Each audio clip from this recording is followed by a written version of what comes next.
Está começando. Um programa que consola, esclarece e educa. Está no ar. O que é o Espiritismo?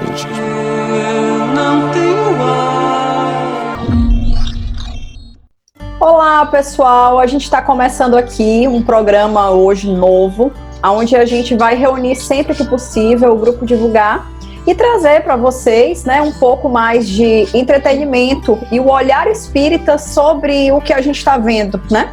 Hoje a gente trouxe aqui para o nosso debate, para a nossa discussão, uma visão espírita sobre um filme que tem sido muito comentado, um filme que está na Netflix, chamado Milagre na Cela 7, onde a gente tem uma história com muitos entremeios que, se a gente pegar todo o contexto do filme, tem muita coisa que dá para a gente debater. Então a gente está aqui hoje com Raimundo, Souza, Reinaldo, Andréia, Tati, eu, Isabela, para conversar com vocês um pouquinho e trazer um pouco dessa visão espírita sobre os acontecimentos que se passam nessa obra. Bom, pessoal, antes da gente chegar na polêmica, né, vamos falar tentando trazer o contexto do início ao fim da obra. Primeiramente, é uma vida sofrida a do personagem, né? O que vocês acharam? Personagens ele vem contando uma história, né? Uma história, mas a gente tem que lembrar que parece não ser uma história verídica, né? Uma uma ficção, segundo uma ficção, é uma ficção. Então o enredo, né, que é o do Milagre na Cela 7, gira em torno de um homem com deficiência intelectual que é injustamente acusado pela morte da filha do chefe de polícia. Durante o período da cadeia, a maior necessidade do protagonista é estar ao lado de sua filha e que encontra e ela acaba encontrando uma forma de unir, né, essa filha ao pai. Fala, Souza. Eu não considero que ele tenha tido uma vida sofrida. A minha consideração é que ele é diferente e ganhou esse apego com a filha e com os animais, a quem ele coloca nomes de pessoas dos animais, e ele vive feliz naquele mundo que ele vive. É o mundo dele, é diferente do nosso. Então a nossa visão passa pela visão de sofrimento. Eu não vejo que ele tenha uma vida sofrida. Ele foi forçado a ter essa vida sofrida por conta das coisas dos que acham que a vida é normal e que chamavam o tempo todo ele de imbecil. Onde a própria avó dele já dizia que ele era diferente. Ele não era anormal e era uma boa pessoa. Era o que ela sempre colocava com relação ao memo, né? Isso que tu tá falando, Souza, é interessante. Duas coisas interessantes, né? Essa contextualização do Raimundo, que a gente acabou não fazendo por conta da questão do tempo, mas eu acho que é relevante realmente a gente trazer esse contexto. E nessa fala do Souza, o que eu vejo aqui, para as pessoas que não são espíritas, é muito difícil ver o filme. Por exemplo, muitos amigos me abordaram e falaram, mas Isabela, ele sofre demais e tal. E as pessoas costumam fazer um paralelo, né? Mesmo sendo uma ficção, como realmente é o filme, com a vida pessoal. Então, como a gente sabe que existem muitas injustiças e tudo mais, então as pessoas tendem a ver isso como um sofrimento.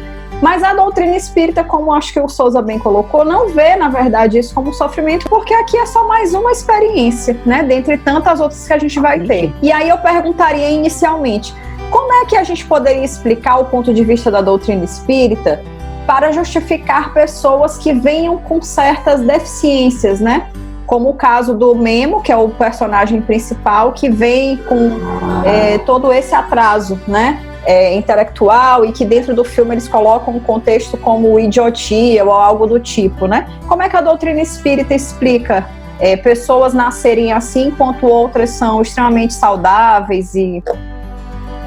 Eu queria fazer uma consideração. Quando a Souza falou aí que realmente ele não sofria, e eu queria fazer uma pequena separação entre sofrimento e dor.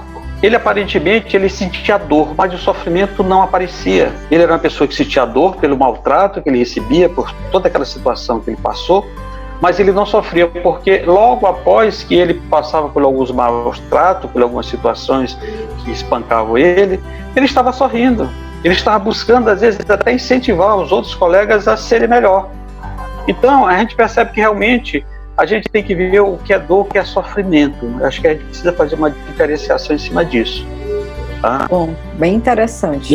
Mesmo o fim não justificando os meios, como é o caso do filme, o que ele conseguiu dentro da cela 7 foi plantar uma semente de amor, fazendo com que todos aqueles que estavam próximo dele naquele momento ali, naquela convivência, se melhorassem e começassem a ver, inclusive, aquele que era o chefe, a família, os filhos trazendo novamente para perto de si.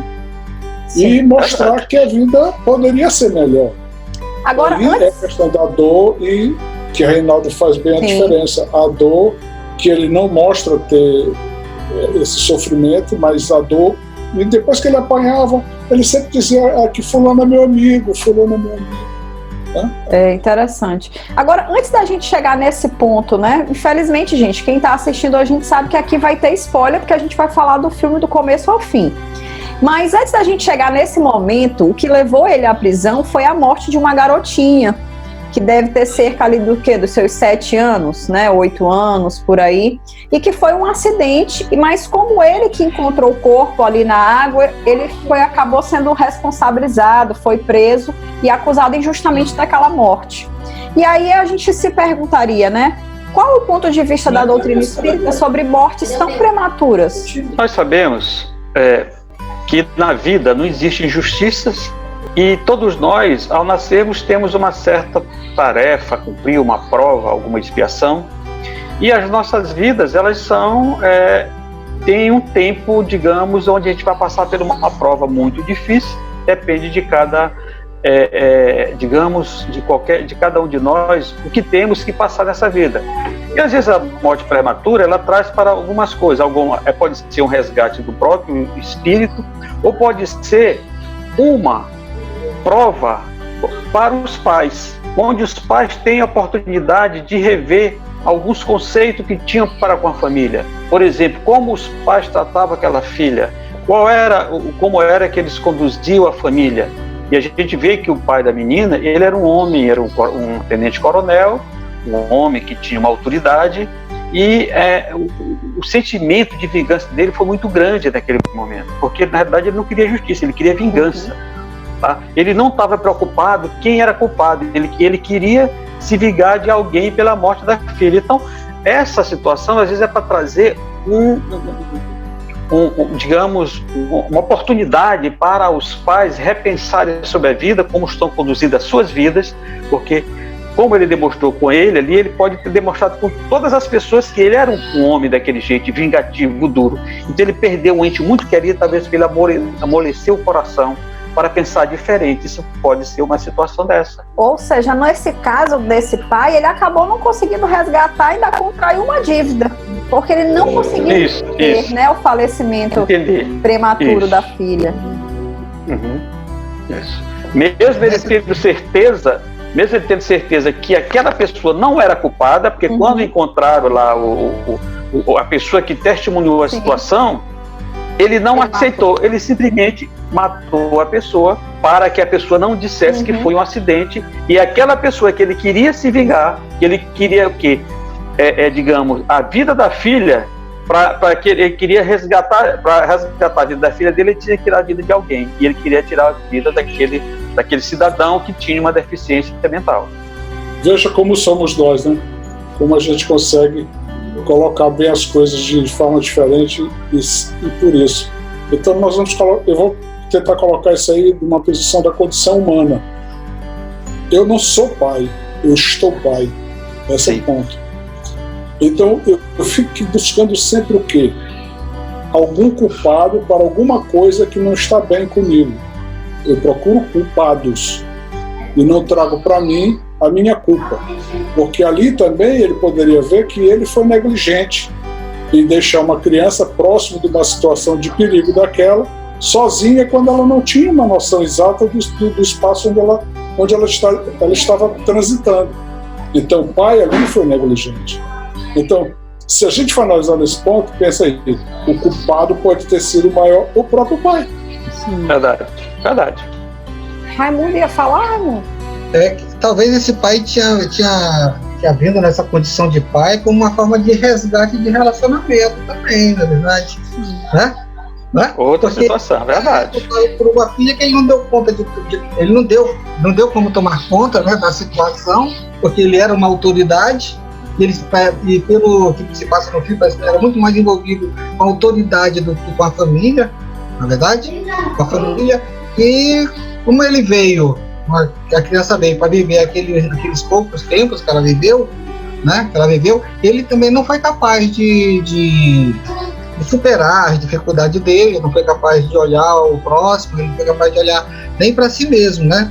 A cólera dele era tão grande, né? Tão grande que ele ficou naquela situação. E se a gente for levar assim, cada personagem, esse filme é tão fantástico que a gente pode analisar cada um das personagens do filme, né? Porque a gente ainda está no pai, né? No pai. Porque tem a condição da criança que veio para viver pouco tempo, tem a condição da criança que a única que entendia o pai, que era deficiente, da mãe do deficiente, que veio com a carga da deficiência do filho, do próprio deficiente, que a gente não sabe qual é a origem da deficiência dele, se é um resgate, se é uma prova para ele, se é uma prova para os outros, não é verdade? Então tem tudo isso no meio do caminho. Tem muita coisa. Que a gente nem chegou neles. Agora eu vou fazer outro questionamento diante dessa relação, ainda falando do pai, dos pais no caso, né? A gente percebe ao longo do filme que eles já tinham um certo estremecimento de relação, mesmo antes do acidente. E aí a gente percebe meio que um ranço de ambas as partes, aquela coisa mal resolvida. Seria correto a gente dizer que ali era nítido que já existia uma relação de vidas anteriores entre eles? Olha, certamente esses conflitos, né? Não é uma garantia, né? Para serem trabalhados, né? E você sabe que o núcleo familiar, ele não vem dos amigos, né? Dos amigos em si, vem da necessidade que a gente tem de resgatar o relacionamento, de aprender a amar, né? De aprender a amar. E esse aprender a amar é tão difícil que a gente deixa essas coisas assim um pouco de lado. E agora eu estava assistindo um programa que fala de família, né? De família, na Globo. Né? Na Globo. Então a menina estava dizendo assim que ela se comprometeu com o marido de amar deles dois juntos, amar aquele filho para sempre. Será que esse amor é para sempre? Dessa relação é para sempre? Na verdade, a gente não sabe o que vai acontecer no futuro, né? A gente precisa trabalhar para que as coisas boas aconteçam nesse futuro, né? Mas nós não temos essa garantia de que vamos dar conta desse futuro. Por quê? Porque a gente vem no núcleo familiar onde a gente não é tão amigo assim. A gente tem nossas dificuldades de relacionamento dentro dessas famílias, né? E a gente não sabe, não entende o porquê que a gente não entende o irmão, não entende o pai, não entende a mãe, né? Não entende os membros da família onde a gente precisava disseminar o amor para que aquelas coisas andassem de forma tão coesa, né? Porque quando a gente vai arrumar nossos relacionamentos, né? Nosso relacionamento existe aquela coisa da paixão, né? Da paixão, que a gente está apaixonado pelo outro, mas aí depois vem o filho que passa a ser a paixão da mãe, geralmente, esquece o pai, e o pai já fica enciumado daquilo ali. Ou então vem num relacionamento onde a mãe não reconhece o filho, entendeu? E cria aquela celeuma, aquela situação bastante complicada, a mãe, ou então ambos os pais, né? Não existe aquela afinidade com os filhos. E toda essa problemática na frente pra gente. É muita coisa. Eu entendi que a pergunta de Isabela se relacionava entre o pai da menina, a menina da que faleceu, com o pai da outra. Com o Memo, que é o pai da Ova. Memo. Foi isso? Isso. Eu entendi isso. Como é que nós, que hoje temos uma visão diferente das pessoas, dos seres, dos espíritos, víamos, e nós já tivemos a oportunidade de perceber dessa forma uma pessoa que a gente não considera normal. Como é que nós vemos? É diferente do que ele viu? como na hora que ele pegou a bolsa, a mochila, na loja. Ele, pela autoridade dele e pelo outro ele achasse ser um idiota, ele deu um tapa nele.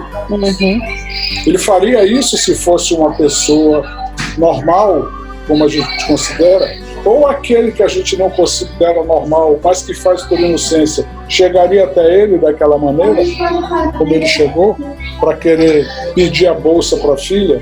Sim. André. Vai, André. Souza tocou num ponto que eu tô aqui me coçando querendo falar, que é uma percepção que eu acho até bem fina do filme. Logo no começo, na sala de aula, a professora apresentou as crianças com lacinho. Aí, fim da aula, cada criança sai e os pais estão esperando, né? E o pai dela, obviamente, também estava esperando. E as outras crianças começam a chamar de maluco, de idiota e tal, e a professora repreende. As crianças se calam porque a professora repreendeu.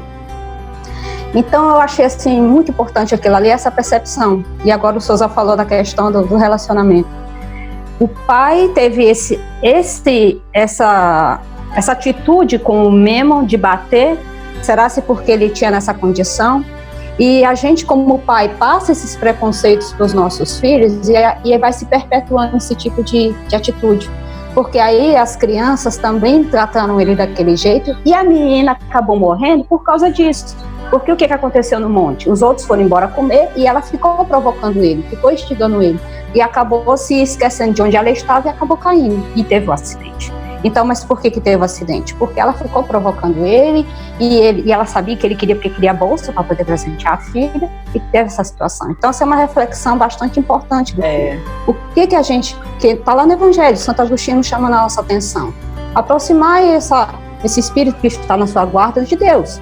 Então, nós como pais, a gente perpetuando essas atitudes que a gente condena socialmente, mas dentro do nosso lar, será que a gente não está perpetuando? E aí acaba tendo essa situação que foi apresentada no filme. Então, assim, é um filme riquíssimo que a gente dá um seminário, se a gente for trabalhar cada ponto. Sem dúvida. Tem muitas questões. E aí a gente poderia também, dentro desses contextos, né, dessas colocações, uma outra coisa que eu também fico me perguntando é: tinha uma pessoa que poderia trazer todo um esclarecimento, né? E essa pessoa some. Como na vida da gente, né? Muitas das vezes as coisas poderiam ser mais fáceis, mas acabam sendo mais difíceis, porque aquelas provações, digamos assim, elas se fazem necessárias da vida da gente. Como é que cada pessoa precisa encarar essas provações pelas quais passa, diante das injustiças? O que a doutrina espírita traz de esclarecimento para a gente sobre isso, que a gente poderia... Eu só queria começar, Isabela, num trechinho do que tu falou. Sim. E eu só vou até aí. A questão do... Nós temos sempre a dificuldade de assumir responsabilidades. Ele sabia que se ele se mostrasse naquele momento, ele ia mostrar um lado dele de ter fugido, de ter desertado do quartel, e o outro se comprometer com um acidente que estava sendo visto como um crime. Então ele não quis assumir responsabilidades. Sim. Entendeu? E a gente faz muito isso, né? Foge muito disso. Mas a doutrina espírita fala pra gente o quê? Que não tem como escapar, né? Aquilo que tá ali, que a gente precisa passar, não vai ser nessa, vai ser em outro, mas vai passar. Quer dizer, ele adiou, mas mais cedo ou mais tarde ele teve um encontro com aquilo que aguardava por ele, né? Aguardava por ele, verdade. Porque ele acima de tudo, ele era um desertor. Então, ele fugiu da responsabilidade que ele tinha, porque ele fugiu de uma responsabilidade, porque ele desertou do serviço militar, e na hora que teve a oportunidade de ele ser uma pessoa justa, fazer uma justiça, ele fugiu de novo. Então, ele simplesmente não queria assumir a responsabilidade. Ele estava sempre fugindo da responsabilidade com o intuito de se proteger, de atender o seu eu, o seu ego, o seu egoísmo, aquilo que ele achava que era certo. Tá? E aí, como Isabela apontou, mais cedo ou mais tarde a justiça de Deus vai caminhando atrás da gente. A gente pode sair na frente tentando fugir dela, mas mais cedo ou mais tarde e ela encontra a gente. E a situação dele foi trágica, né? Que ele foi assassinado. Tá? Então a gente, por mais que a gente queira fugir das nossas responsabilidades, mais cedo ou mais tarde nós temos que encarar de frente essa responsabilidade. Tá? E mais cedo ou mais tarde a gente vai ter que se deparar e vamos ter que assumir a responsabilidade dos nossos atos, das nossas ações. Então, por isso a importância de a gente estar muito atento para que na hora que precisarmos assumir, vamos assumir agora, se não assumir agora, lá mais tarde é doloroso. Talvez se ele tivesse assumido naquele primeiro momento, ele não tivesse chegado ao cúmulo de ser assassinado. Né? Talvez não tivesse chegado. Então, essa é uma coisa muito importante que a gente vê naquele filme de aconteceu. Mas esse filme é muito longo, e se a gente ficar só no comecinho, não chega nem na metade. Não, vamos chegar lá. Finalmente, depois de passado todos esses episódios, e olha que a gente poderia falar detalhadamente sobre mais coisas. Muita coisa. E aí, uma coisa, Isabela, uma coisa importante ainda, que a gente está esquecendo, que a menina ficou brincando com ele, mas antes de a menina ficar sozinha com ele, ela tinha um irmão. Que o irmão é o que mais atormentava o Memo lá, certo? E ela chegou e disse: fulano é o pai de fulano, de Ova. Então aí o menino calou, foi aí logo após que os outros meninos saíram. Então a menina, a intenção dela também, ela não tinha uma intenção má, ela tinha uma intenção boa, que caiu do precipício. E ele ali, a gente via que ele estava tentando, ele como ele tinha a idade mental da mesma idade da filha daquela menina, 6, 7 anos, então ele com ela ali estava brincando, tá? E na hora que ela foi quando ele viu que ela chegou no momento de perigo, ele tentou alertar, tentou pedir para ela sair, para ela voltar, que era perigo. Então ele percebeu o perigo e ainda tentou salvá-la, tá? Então, na inocência dele, toda a inocência dele, mas ele, de momento nenhum, ele se furtou de ajudar aquela criança, mesmo com a mente dele infantil. Ele queria ajudar dela a cair, depois que ela caiu, ele se jogou lá de cima, né? E foi lá buscar a menina, tentando socorrer. Então, é muito interessante ali, essa mesmo sendo digamos, um corpo de adulto, com a mente de uma criança, mas um espírito adulto e consciente. E aí a gente percebe o quanto esse espírito não deve ter evoluído numa encarnação em que ele veio deficiente. Porque a gente tende a associar com algo negativo, mas olha quantos benefícios, né? Você conseguir ter esse amor incondicional, mesmo as pessoas zombando de você, mesmo elas te rechaçando, ainda assim você conseguir dar amor, conseguir pensar em coisas boas, é uma coisa que às vezes a gente tem que vir com uma certa deficiência, porque a gente ainda tem um coração com muita maldade, né? A gente quer vingança, que tem o ódio ainda. Fala, André. E por mais que ele tinha essa mente infantil, mais que a gente pode falar é com relação ao dia a dia, porque ele tinha uma noção de justiça, de correção muito séria. Você lembra que ele vai lá com a história da bolsa, o comerciante leva e depois você me paga. Ele não, ele foi atrás primeiro do dinheiro para poder comprar. Na hora que a menina é encontrada na cadeia, todo mundo lá para mentir, ele mostrou que ela estava lá. Então ele era muito pela verdade, porque ele era correto. Então, o senso dele, na hora que a menina ia cair, ele não, aí não, que vovó vai brigar, que aí tá errado. Então ele tinha uma noção, ele tinha esse problema intelectual, mas ele tinha uma noção de tudo que era certo e correto, e ele não abria mão daquilo. São mensagens assim muito importantes. No momento que aconteceu a facada, que o outro disse: não, vou matar. Ele disse: não faça isso, que é pecado, não sei o que. Lembra que ele falou daquilo? E ele defendeu os dois. Ele defendeu um e depois ele foi defender o outro. Ele defendeu.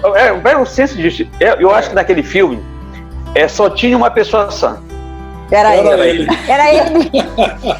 Aí, em cima disso, uma coisa muito importante. Outra coisa assim, que eu acho muito importante é que a gente, lá entre eles, na cela 7, tinha lá, assim, eu vou dizer, o líder lá religioso, que todo mundo se aconselhava com ele. Mas mesmo com esse líder, ninguém fazia nada, né? Era cada um do seu jeito. E ele não falava nada, ele só exemplificava. Então, dentro da sua vivência, ele conseguiu transformar todo mundo ali dentro, né? Então, a gente vê o quão importante. Discurso é bom, falar é bom, é importante, mas o exemplo arrasta, e ali foi uma prova assim, que mostra pra gente o quão ele conseguiu, dentro da sua simplicidade, arrastar todo mundo a se modificar, se transformar. No Livro dos Espíritos, né, nas questões 371, 370, até 374, né, vai falando dessa situação da idiotia, né, da loucura, na verdade. E também ela também está citando que nem sempre essa reencarnação com uma deficiência mental, ela seja um problema causado por um suicídio, por alguma coisa do gênero, certo? Pode ser também uma missão, né? Uma missão. E nada mais puro do que o espírito ainda infantil, não é verdade? Nada mais puro que o espírito infantil. Quando você está falando desse negócio do caráter, né? Que o caráter ali ainda está colocado como deve ser, né? Eu quero até ler essa questão que o Raimundo colocou, acho que é importante para a gente entender o ponto de vista da doutrina. 371. 371, tá? Que faz abordagem sobre idiotismo e loucura. Kardec pergunta: tem fundamento a opinião segundo a qual os cretinos e os idiotas têm uma alma de natureza inferior? É um questionamento que a gente comumente vê nas pessoas. E a resposta dos espíritos é: não. Eles têm uma alma humana, muitas vezes mais inteligente do que pensais, como Raimundo disse, e que sofre insuficiência dos meios de que dispõe para se comunicar. Do mesmo modo que o mudo sofre a de não poder falar. Então não tem nada a ver com a questão moral, né? Muitas das vezes são até mais elevados. É uma aprovação ou uma situação que precisava passar e ser aprendida de qualquer forma. Ser aprendida de qualquer forma, né? Porque agora, quando perde essa situação porque tudo está marcado no perispírito, na verdade? Sim, tudo está marcado no perispírito. Então, a região que foi afetada, ela vem marcada, né? Ela vem marcada. Então, ele pode ter sido afetado por um tiro, por alguma coisa assim que deu a deficiência, mas ele pode ter sido afetado também por um mau uso da inteligência que tinha, certo? Mau uso da inteligência que tinha. Então, não se pode dizer, né, que a idiotia, ele não seja inteligente, né? Ele está naquela condição por uma deficiência, né? Em algum momento, mas o espírito não, o espírito continua bem. Em algum momento, talvez ele estava na pele daquele coronel que estava maltratando ele. Em algum momento, ele veio no reverso agora. A questão fala: o idiota no estado de espírito tem consciência de seu estado mental, né? Ele percebe que está naquela situação? E a resposta é sim, muito frequentemente. Ele compreende que as cadeias que entravam seu voo são uma prova e uma expiação, né? Ou seja, ambas as coisas, uma prova e uma expiação. Então ele tem uma certa responsabilidade naquilo. Tenha sido pelo atingimento de um tiro, por ter provocado aquela situação, seja, né, por ter utilizado mal a inteligência, como o Raimundo colocou, mas ele fez um mau uso de alguma forma. Provocou aquilo. Ele pode ter feito, né? Ele pode ter feito. Sim. Porque lá no Evangelho a gente já vai encontrar uma outra interpretação, dizendo que às vezes pode vir numa missão, um espírito mais elevado, né? Que veio numa missão para que a família na qual ele veio dentro dessa família, inserido nessa família, aprenda alguma coisa, se modifique. Agora a gente poderia dizer que no caso dele teria sido uma missão, porque se a gente parar para observar toda a transformação que ele causou nos demais personagens do filme, como o Souza já colocou no início, é muita coisa que ele fez, através do exemplo dele, né? Mesmo ele sendo agredido assim que chegou no presídio, mesmo sendo colocado com pessoas extremamente hostis, ele mudou completamente todas aquelas pessoas da cela 7. Por isso que o filme, apesar de ser milagre na cela 7, talvez muitas pessoas interpretem esse milagre como sendo ele tendo sobrevivido, mas o milagre verdadeiro foi a transformação. É porque aí a gente, recorrendo ao Evangelho, lá está falando da questão de prova, de expiação, de missão. Então a gente vê que ele em nenhum momento é revoltado, que é um sinal de expiação, né? O espírito que está em expiação, muitas das vezes ele se revolta pelo que ele está vivendo. Então ele não tem nenhum pingo de revolta, ele não tem um pouquinho de raiva de nada. Você vê que na hora que a primeira surra que ele leva, ele vira e diz: eu posso ir para casa? A única coisa que ele pergunta é se ele podia ir para casa. Ele em nenhum momento esboça qualquer animosidade com relação à situação que ele está passando. E a própria transformação das pessoas em volta. Então a gente vê que pode ser uma prova para ele, para ver se ele superou suas dificuldades, E, assim, e para mais, ao meu ver, missão, porque ele transformou uma quantidade enorme de pessoas. Ali são homens embrutecidos, muitos deles muito maus, e todos eles se melhoraram num espaço de tempo muito curto. Lógico que é de um filme, mas a gente percebe uma transformação muito grande. O chefão lá do crime, ele nunca admitiu os filhos irem na cadeia. E depois dele dar meninazinha, ele se percebe e permite, então já se modifica de atitude. Não deixa de ser ainda um criminoso, mas ele já se melhora, já consegue liberar os sentimentos, e assim são todos os outros, né? Então, ao meu ver, ele está mais para uma missão do que até mesmo uma prova. Expiação de forma nenhuma, porque ele não esboça qualquer coisa negativa com relação à situação dele. Olha, gente, André chorou no filme, quer chorar de novo. Eu vou dizer uma coisa. Eu acho o seguinte, tá vendo? Que a grande missão dele ali foi a missão de pai, tá? O amor que ele tinha para aquela filha, tá? A maneira que ele tratava a filha, eu acho que foi a grande missão dele. Todo esse trabalho que ele fez foi complemento disso, mostrando que ele realmente era aquele que demonstrava a filha dele. Então ele teve fez um trabalho de recuperação, como se diz, muito grande.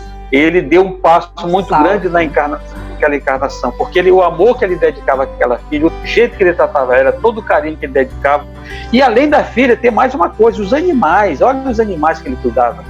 Tudo tinha nome, tudo ele sabia, tudo ele tinha. Então ele tinha um carinho pelas pessoas e pela natureza, pelos animais. Então ele era uma pessoa que realmente ele veio, apesar de com aquela deficiência, ele veio com uma tarefa que podemos dizer, até aí podemos chegar com foi uma missão, ele veio com uma tarefa muito importante, de mostrar que o amor está acima de qualquer coisa.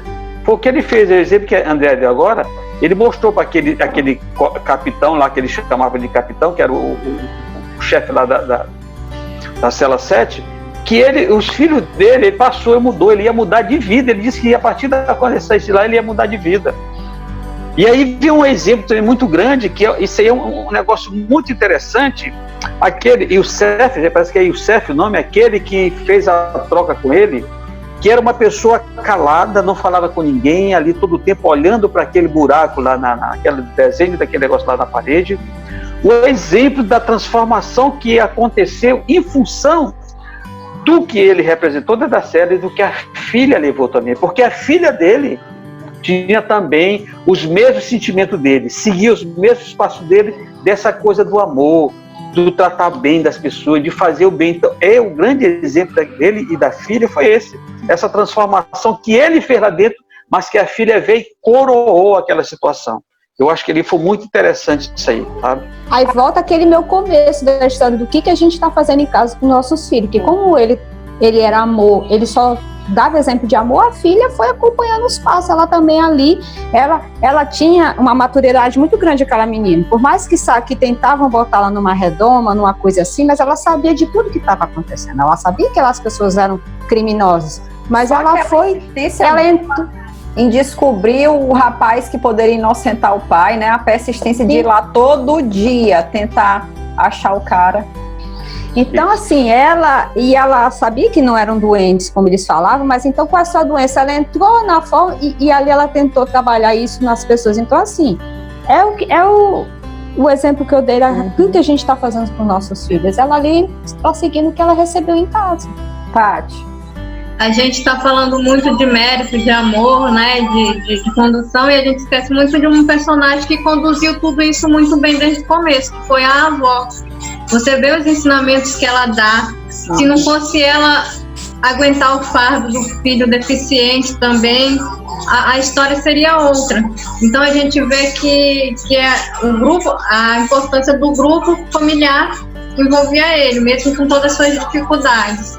Eu tô deixando ela pro final. Oi? Eu tô deixando ela pro final. E tem um detalhe sobre ela, quando ela, só no final é revelado. Quando ela só alertou num determinado momento do filme, que ela iria dizer para a menina as duas grandes verdades. Lembra disso? Uhum. E aí no final é que aparece ela dizendo quais seriam. Ela dizendo que os pássaros não voavam para o céu. Eles iam no inverno e voltavam no verão. e que o pai dela sempre seria um homem de bem. Lembra disso?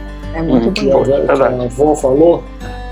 Então são esses aspectos. Eu só não consigo conceber ainda a gente às vezes continuar tratando ele como deficiente. Eu sempre vejo ele como diferente, para que a gente possa entender essa situação de uma forma dentro da visão espírita.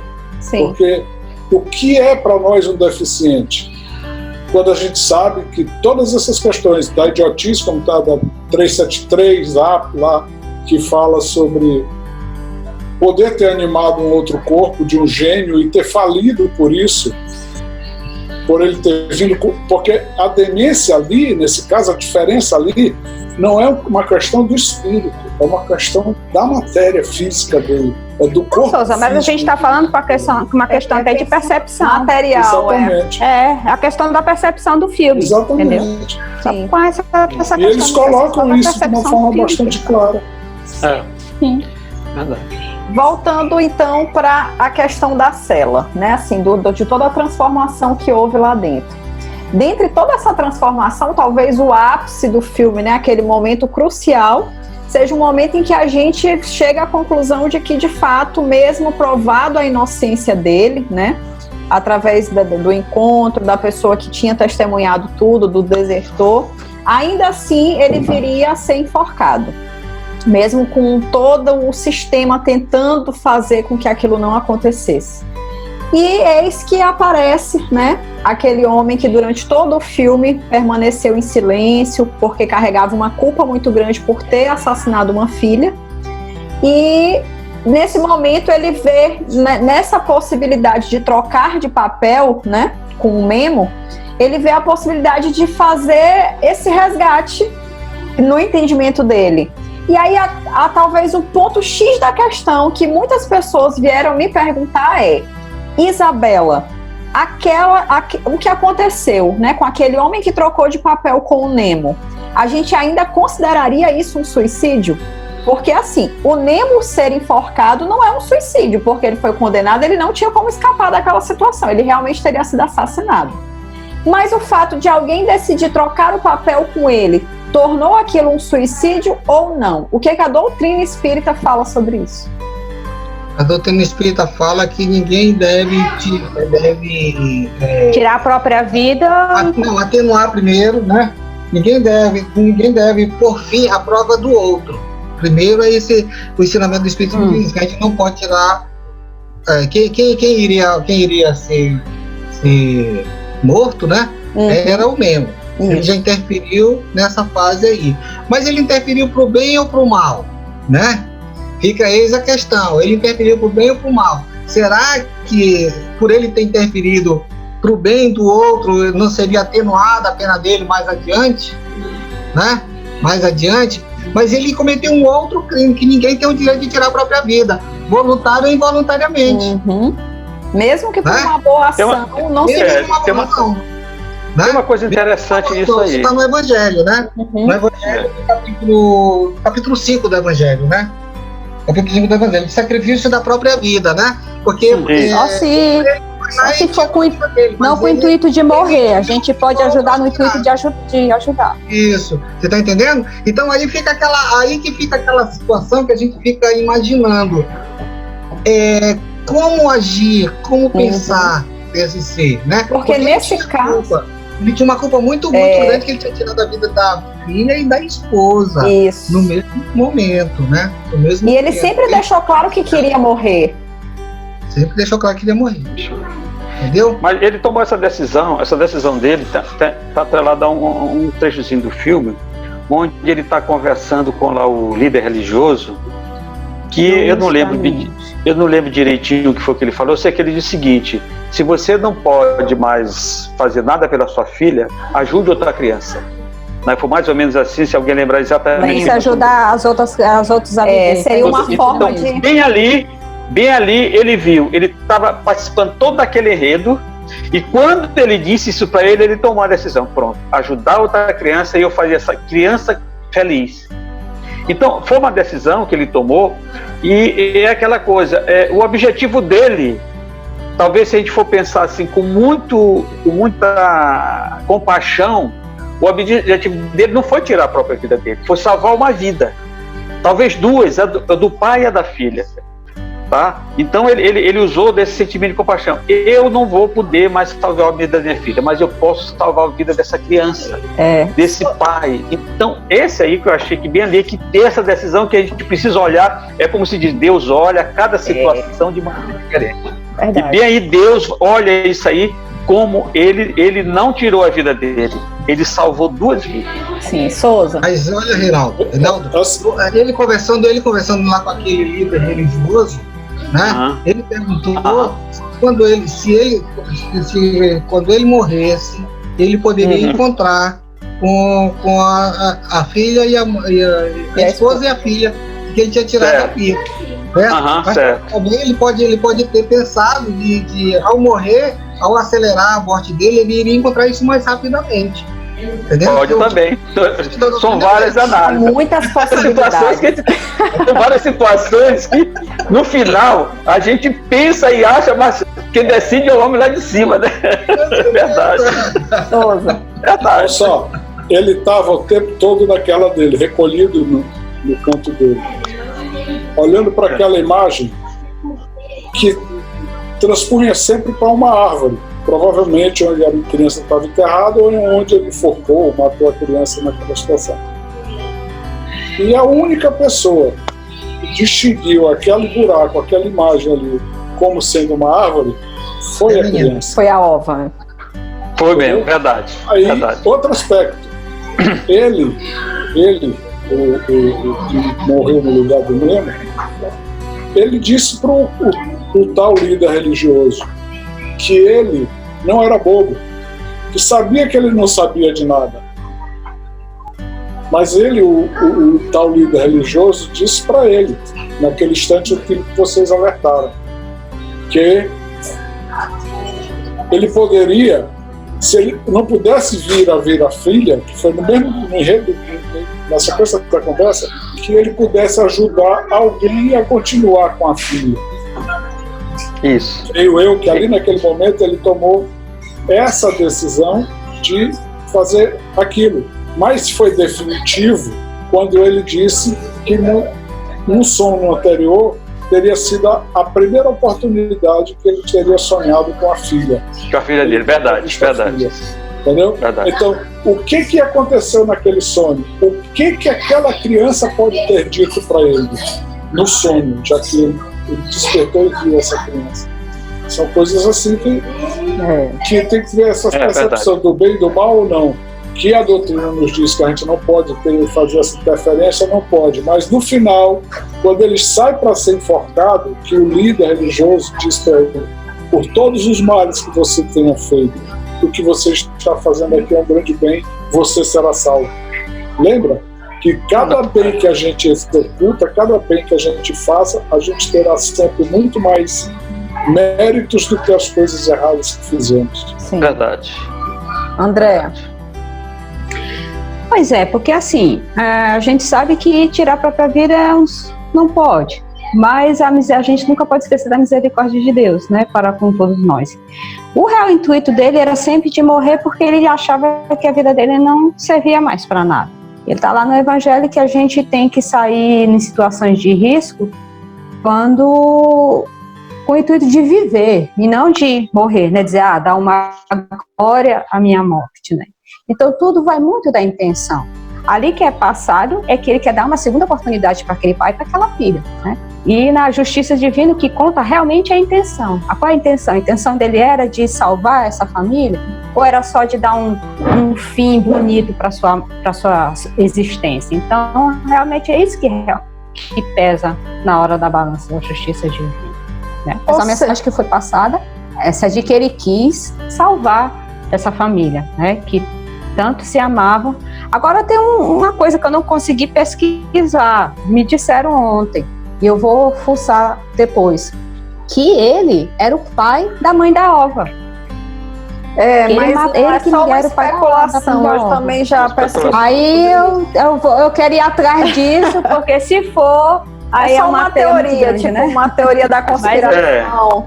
Porque o filme realmente eu não fui atrás disso, mas... As pessoas ficam especulando. Aí já vou falar como é que. Eu queria ver se isso era verdade. Já tem outras falas que dizem assim, como é que ele casou, que ele não sabe exatamente. Será se a Ova é filha mesmo dele? Ou se ele casou para encobrir uma outra situação? Então tem várias especulações. São muitas possibilidades. Vou ficar sempre no campo da especulação. Sempre vou ficar nesse campo. A gente poderia dizer que, sem dúvida, foi um suicídio. Mas que, sem dúvida nenhuma, também, a depender daquilo que estava dentro do coração dele quando foi tomada essa decisão, a gente também pode dizer que aquela culpa teria seria muito atenuado, digamos assim. A culpa não, que eu nem gosto dessa palavra, mas a responsabilidade dele sobre aqueles atos, né? Elas teriam que ser atenuadas a depender dos reais motivos que motivaram eles. Gostam muito de dizer, se matou, vai queimar no fogo, aquela coisa lá toda. E não. O que realmente importa na justiça divina é a intenção. Às vezes eu não faço algo, não porque eu não queria, porque me faltou oportunidade ou coragem. E então o que realmente importa é a intenção. Se a intenção dele foi de salvar aquela família, o amor tão bonito que era daqueles dois, isso vai pesar muito na justiça de Deus. Agora, se ele só quis deixar bonita a sua morte, não, vai perder todo o mérito, porque ele já teve a sua glória, que foi aos olhos do mundo, dos homens ali, né? Sim. É isso. Pessoal, a gente está com o nosso tempo super estourado e a gente não falou quase nada do que poderia ser falado, mas eu gostaria que, antes que a gente fechasse aqui, né, e concluísse toda essa nossa conversa, cada um destacasse aí qual é a cena que foi mais marcante para vocês. Vou começar logo aqui falando de uma que eu acho que tem muito a ver com o que a doutrina espírita explica para a gente sobre o que nós estamos aqui fazendo, né? A gente entende, quando a gente estuda a doutrina, que a gente vive num mundo hoje que a gente poderia relacionar ele com duas coisas. Ou a gente estaria numa escola ou num hospital. Porque todos nós estamos aqui doentes, né, buscando doente, ajudando o doente, ou pessoas em fases de aprendizado, né? Tentando subir nessa escala evolutiva. Então, dentro desse entendimento da doutrina, uma cena que me marcou muito foi quando a Olga estava dentro da cela e ela pergunta por que os demais estavam ali. E o cara que comandava, né, toda a cena lá, falou que eles estavam ali porque eram doentes, que disse que era um hospital, não queria dizer que era uma prisão, sei lá, queria disfarçar um pouco, fantasiar para ela. Só que essa fantasia dele foi uma das maiores verdades ditas ali. Que, de fato, todas aquelas pessoas presas não passavam de doentes, que em algum momento se desequilibraram na vida e cometeram atitudes impensadas. E aí ela vai questionando cada um sobre o que você está doente de quê? Qual foi a sua doença? E eles vão relatando de forma muito mágica, muito bonita e muito sincera o que foi. Então, ao invés de relatarem os crimes, eles relatam algo mais profundo, que foi o que motivou eles a cometer aquela imprudência. Então, assim, para mim, aquela cena ali realmente foi muito tocante. Agora eu queria ouvir de vocês. Deixa eu. É a cena... como a gente falou, esse filme tem tanta informação que daria até um seminário. Então, tu acabaste de falar com relação à questão do hospital. Eu vou me ater à cena quando a professora vai dizer para a Ova que a avó dela morreu. Então, ela é uma cena doída para a menina e ela, quem vai cuidar de mim? Aí a gente enxerga a providência divina. O quão Deus, se fecha uma porta, é escancarada uma janela. Porque o pai foi preso, a avó acabou morrendo pelo susto da menina ter sumido e ter dito que ia visitar o pai. Então, mas aí a professora se predispôs a cuidar dela. Então, assim, a gente tem que confiar na providência divina. Deus está no comando de tudo nas nossas vidas e vai sempre, se fechar uma porta, ele vai abrir uma janela, enfim. A gente tem que exercitar a nossa fé, a nossa confiança e fazer a nossa parte. Quem mais? Eu não vou me ater a uma cena específica, porque tem várias cenas. Vocês já citaram duas cenas muito bonitas. Essa Isabela foi talvez uma das mais bonitas. Que ali naquele momento, a partir daquele momento, talvez eles começaram a tomar a grande conscientização da transformação de cada um. Mas eu quero ver aqui um trecho também que me chama muita atenção.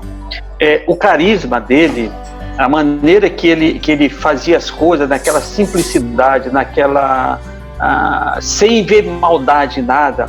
a mudança que ele fez, principalmente, eu vejo aqui naqueles policiais, aquele capitão que no começo maltratou muito ele, tá?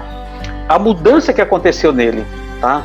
A mudança, o diretor da presídio já era uma pessoa realmente relativamente boa, mas aquele capitão no começo maltratou muito ele, espancou ele, tá? Então a mudança que ele fez, que ele mudou totalmente a maneira dele ver aquela pessoa, ele deixou de ver como uma pessoa, como um assassino, mas como uma pessoa carismática, uma pessoa boa, uma pessoa inocente, uma pessoa que só queria viver.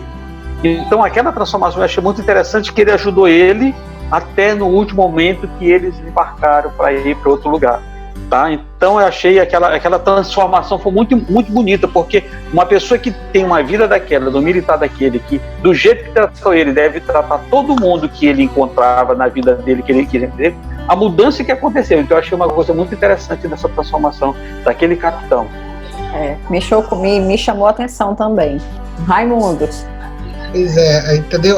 Que o filme, a verdadeira transformação é aquela que se passa dentro da cadeia e externa à cadeia, como disse Reinaldo, né? É que o verdadeiro milagre, né? São essas transformações, né? Essas transformações, porque inclusive quando eu percebi que aquele senhor que pediu para ser morto, né? No lugar do outro, eu vejo que ele tomou a decisão dele na hora que a menina mostrou para ele e disse, porque a única que percebeu que era uma árvore. Uhum.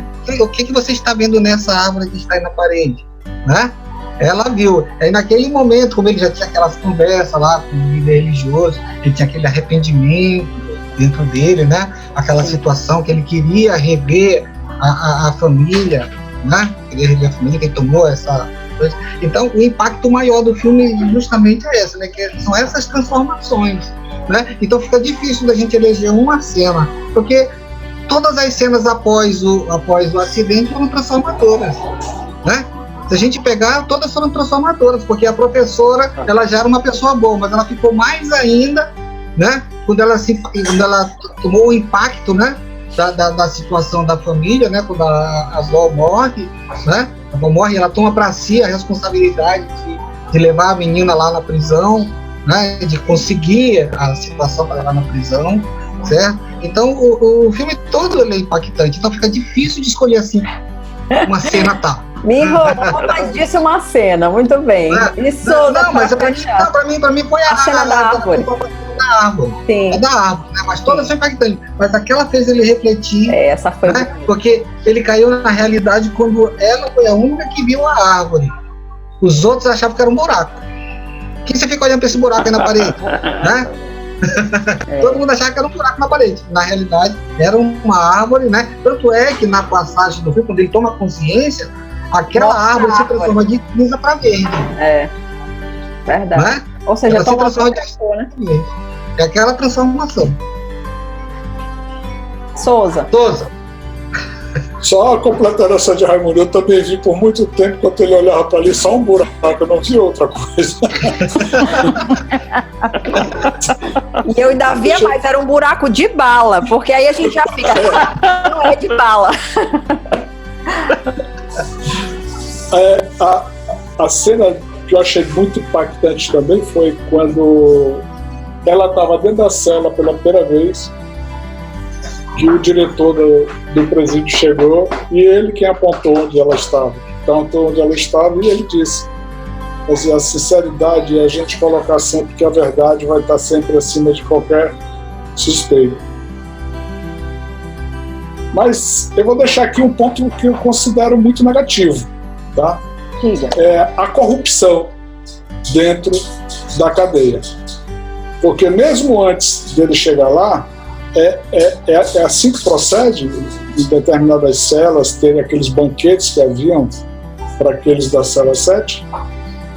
A facilidade que ele teve, vou conseguir, de colocar a menina dentro da cela, naquele carrinho lá de hotel 5 estrelas, aquela, uma bandeja em cima. Até a própria fuga dele, né? Até a própria fuga dele. Até a própria fuga dele, envolvendo todos os policiais. Se bem que, a partir do diretor, a ação dele também foi para o bem, a intenção dele foi de ser para o bem. Então, quer dizer, a gente tem que tentar ver sempre o lado do bem. Mas é certo utilizar um caminho errado para chegar ao bem? É aquela história dos fins justificar os meios, né? Esse é o cerne desse filme. Porque a gente vê muito isso. Esse é o cerne do filme. Porque a gente vê muitas infrações cometidas para justificar uma boa ação. Só que a doutrina ensina pra gente que não é por aí, né? Que cada um passa pelo que precisa passar e a gente não pode interferir nisso. Então, assim, não justifica, né? Os fins não justificam os meios dentro da doutrina espírita.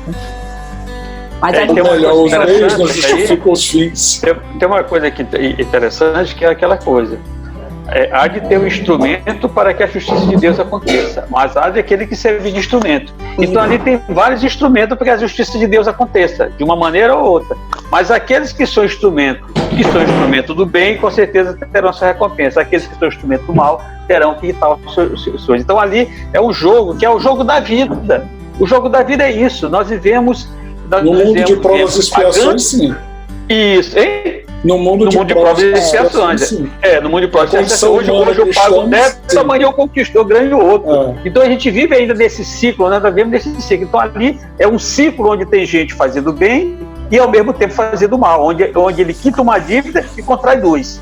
Então é um ciclo. É o contraditório sempre. É o contraditório sempre. Contraditório sempre. Mas tem uma coisa também interessante, Isabela, que eu queria encerrar, que eu lembrei agora há pouco, que até uma cena que eu achei muito interessante. Na hora que a professora está conversando com a Ovo lá, falando da vida dela. E o pai dela nunca tinha abraçado ela, nunca abraçou ela, nem ela nem a irmã dela. Que ela tinha, digamos, inveja de como o pai dela tratava ela. Então foi uma cena também muito interessante. A professora se abrindo com a criança. Vou fazer até um trocadilho, né? Quem era o pai idiota? Aquele que não abraçava, né? Ou aquele que tinha... Justamente, pois é. Então, como a gente falou no começo, a única pessoa sã ali era realmente ele e a filha, digamos assim, mais alguns, mas o enredo todo, ele tinha mais, digamos, entendimento da vida do que muitos outros que estão ali. Sim. Vou só dizer um negocinho aqui, só para... Bem-vindos à vida humana. Bem-vindos à vida humana, verdade. Gente, a gente vai terminando, né, esse programa por aqui. Foi muito prazeroso, passou assim voando para mim. Eu espero para as pessoas que vão assistir, que vão ouvir a gente, que possam tirar também suas próprias conclusões.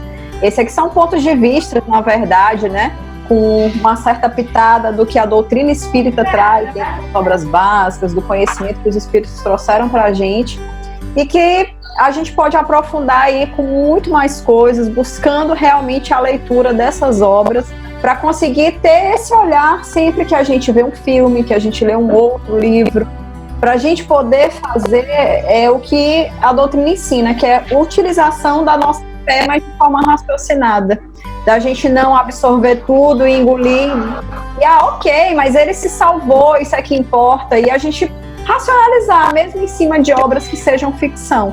A gente agradece, né, você que acompanhou a gente até agora, e a gente espera voltar em breve aí com outro olhar espírita sobre um outro filme, um outro livro. Ficamos por aqui hoje. Você ouviu o que é o Espiritismo?